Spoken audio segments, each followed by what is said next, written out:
Hey, what's up, guys? It's James at Ghostworks. Just wanted to clear something up. I seen a couple videos and these guys were posting how this sleeve just barely slides on the gear and it's just so smooth and there's no stopping or any kind of pressure or anything to it. And that's just absolutely wrong. So I kind of wanted to show you how it actually works. As you can see right now, the gear is spinning, right? What the synchro's job is to slow this gear down. That's its whole purpose, is to slow this gear down.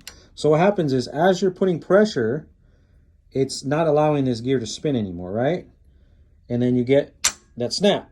That's where the gear engages. From that point, the synchro's just floating in there. So I kind of wanted to go over that. So I'm going to pull this off. It's going to be kind of a little bit difficult because I'm doing it with one hand. But I'm going to take it right over here so I can show you.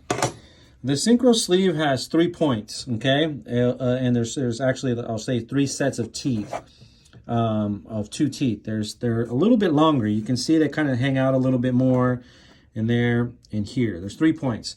What those do is those triangulate the pressure on the synchro spring, which is this wire ring right here.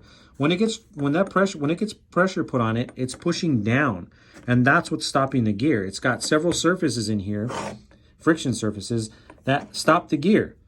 Once it gets over, this is not the proper way because there's no hub over it, so it's going to be kind of difficult here. But once it's over, that's it. That little wire spring is not holding anything in gear. This thing's just floating in there. That's not holding it in gear. That's another thing that guys always think that this little ring in here is some kind of locking ring. It's not locking anything. It's triangulating the pressure for the synchro. That's its job. So take this off here. You can see it. What's holding it in gear is every one of these teeth, sorry, it's not focusing correctly, has an angle to it. Every single tooth at the very top, it's got an angle to it. See it? Little cut there, back cut there. Your gear, same thing. Every tooth has the matching angle. Those 2 angles meshing is what holds it in gear, in addition to a little bit of pressure from the detent spring on the fork, but the majority of it is right here. If this was flat, this thing would just pop right out of gear. So the adage that this thing somehow holds this transmission in gear is absolutely incorrect.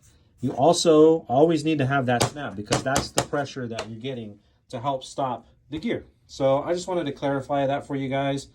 If you guys have any questions, feel free to reach out to me on any of my social media platforms. Thanks, guys.